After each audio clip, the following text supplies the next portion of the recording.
Let me start out by saying that, just like everyone else on the internet who is talking about this game, I like the original Actraiser on the Super Nintendo. I imagine the biggest reason no one but fans of the original are talking about this game is mostly because Actraiser Renaissance's apparent advertising budget was whatever pocket change they could scrounge up, so no one had even heard about this game until it mysteriously showed up on the Nintendo Direct on the same day it was released. Anywho, Actraiser, is it my favorite SNES game? Not even close. Is it my favorite Quintet game? Again, no. I think all of their subsequent SNES releases, before they ended up going completely silent, were brilliant in different ways. If Terranigma ever got a US release, I imagine it would be considered one of the SNES classics that would have been released time and time again on the various virtual consoles. Even Actraiser 2, whom fans regard as a black sheep, I think from a purely action perspective is superior to the original installment. With all that said, there is something quite special about Actraiser's unique blend of classic action side-scrolling with a light city building section alongside it. It's not the most well-made version of either one of them.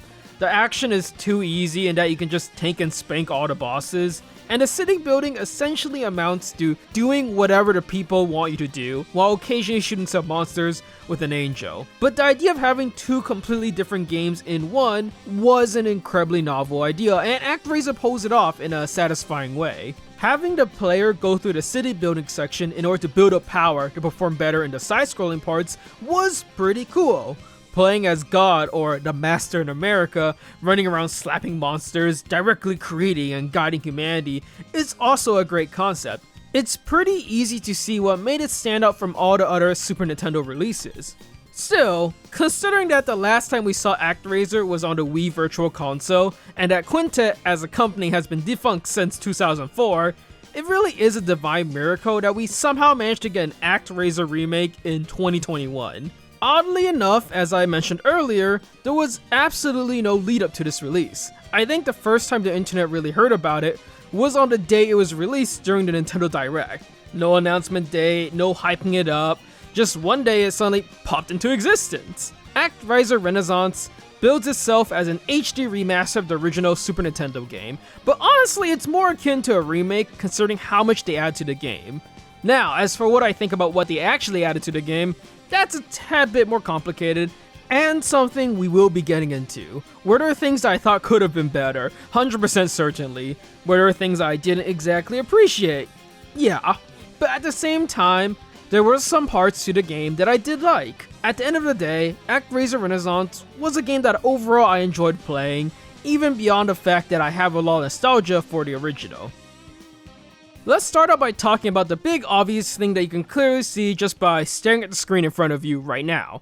The graphics. The easiest way for me to describe it is that it reminds me heavily of Fire Emblem Shadow Dragon on a Nintendo DS. The sprites are this claymation-esque style with blurry glowing afterimages. Even if they were planning on doing it, I don't think there was any particular reason they couldn't have made the sprites not so mushy and blurry.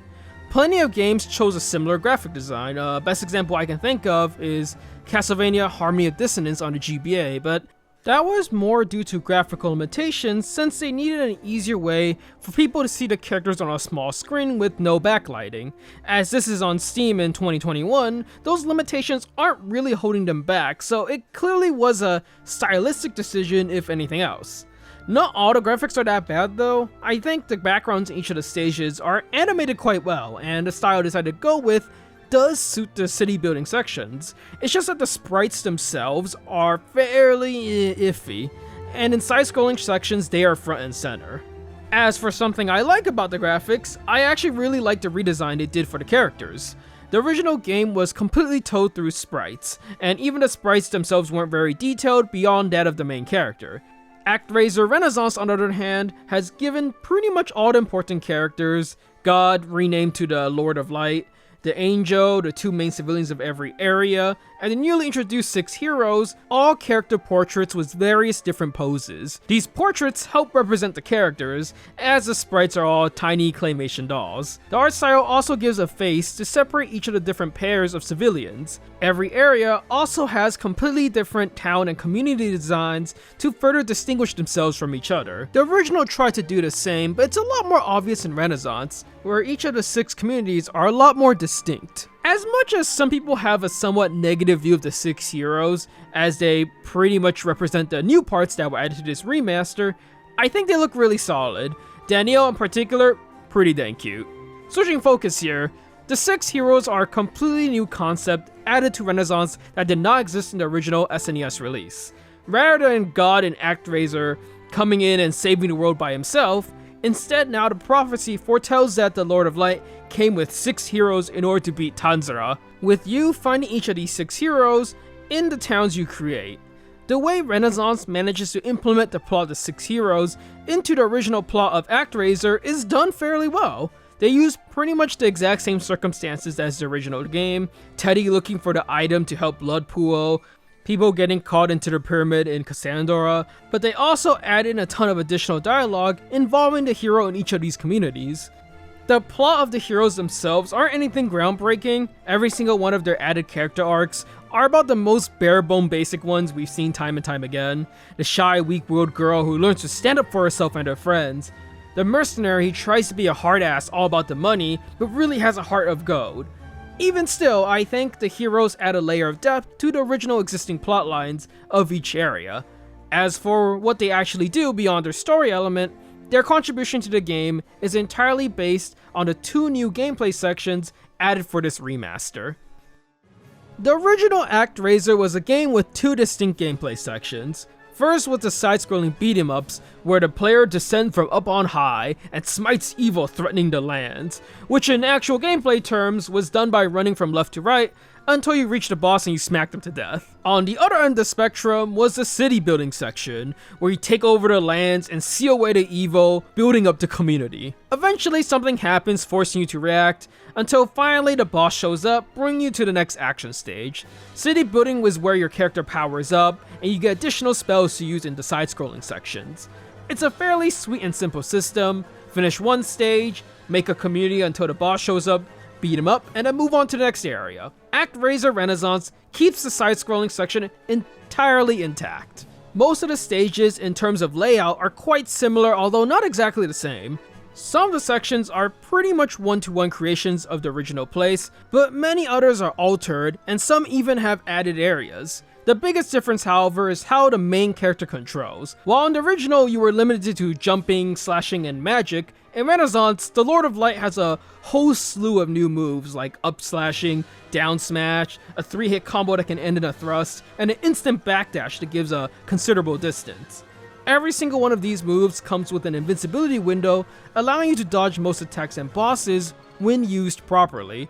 In fact, I go as far as to say that it might be a little too generous, but dang does it not feel good when you just master a boss fight, abusing every single iframe. Platforms have also been definitely changed in order to accommodate both the bosses and player characters' new movesets. While the original game has 4 spells, Renaissance has 6, with them being quite varied. With all that said, it doesn't change the fact that in both games, you can just spam Stardust or Starstorm on every boss and generally wipe the floor with them.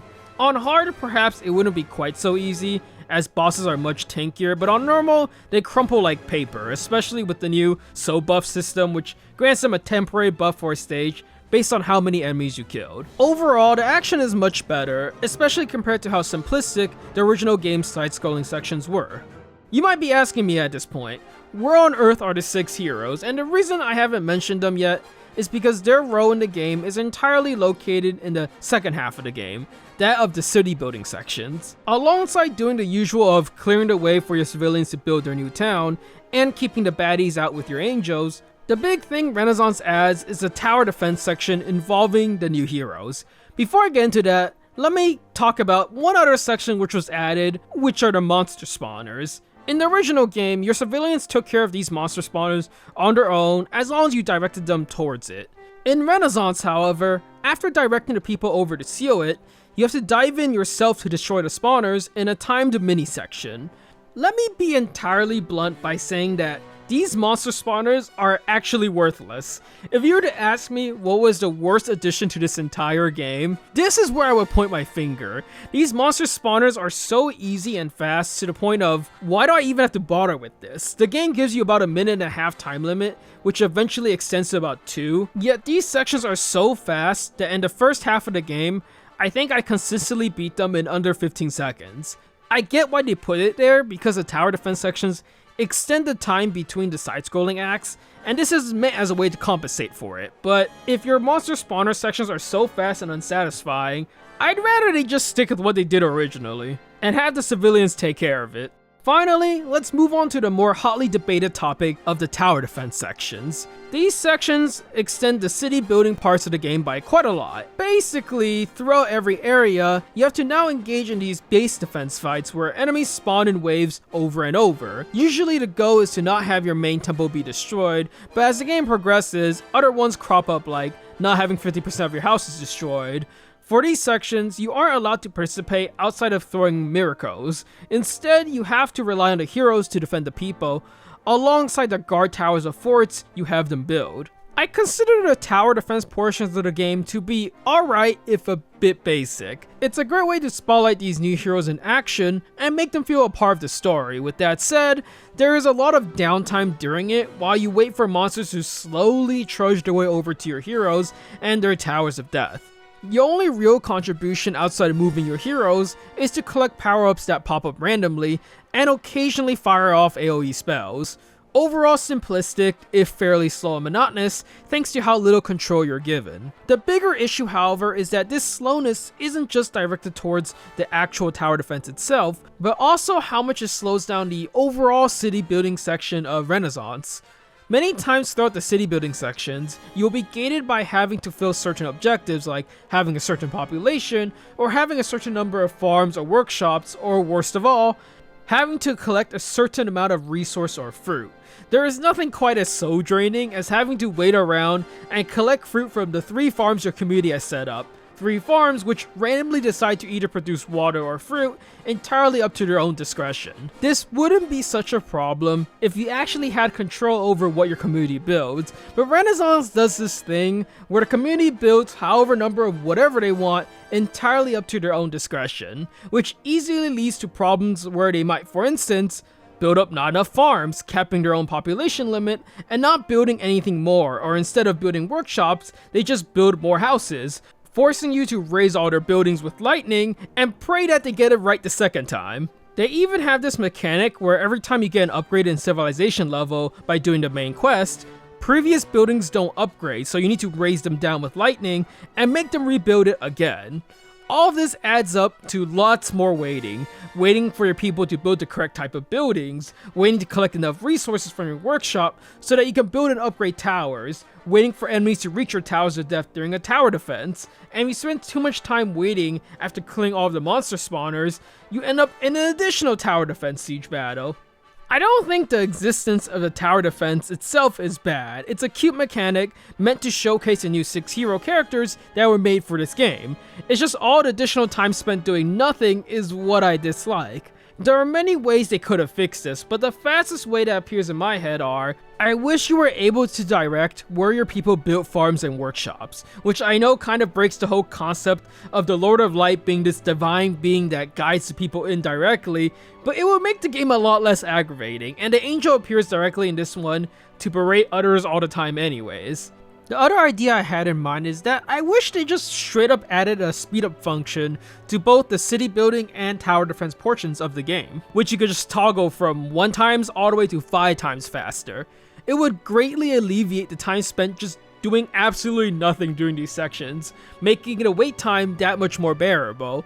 Sure, there are a dozen of much cooler concepts I'd much rather see, like for instance, if you could control each of the individual 6 heroes in mini stages during the monster spawner, that'd be really cool. Or during tower defense sections, events with story would happen that would shake up the battlefield. Or there would even be secret missions that would give you optional bonuses if you discovered them. But I think speed up is something that could feasibly be implemented without adding anything to the game, like in a future patch, since that's something that can be done currently compared to decades ago.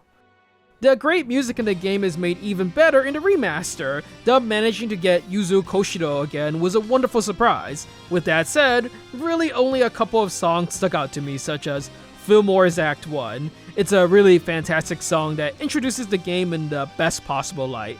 And clearly, Koshiro agrees, since the super final extra stage that takes place after the original finale is just a more bombastic and epic version of Fillmore Act 1. Otherwise, for the most part, aside from the town song that gets stuck in your head, the area themes aren't the most impressive I've heard. As much as I can poke faults at what Actraiser Renaissance tries to add to the game, I do honestly really like the fact that they changed the game as much as they did. In my opinion, when it comes to remasters and remakes that aren't just HD uplifts, if you are going to go through the effort of resurrecting an old classic, you might as well change it up. You shouldn't go so far that it might as well be a different game, but at the same time, there needs to be a reason for an old fan to play it. If I played a new game and it feels exactly like playing the game from 30 years ago, then why should I bother playing this new one when the old one still exists?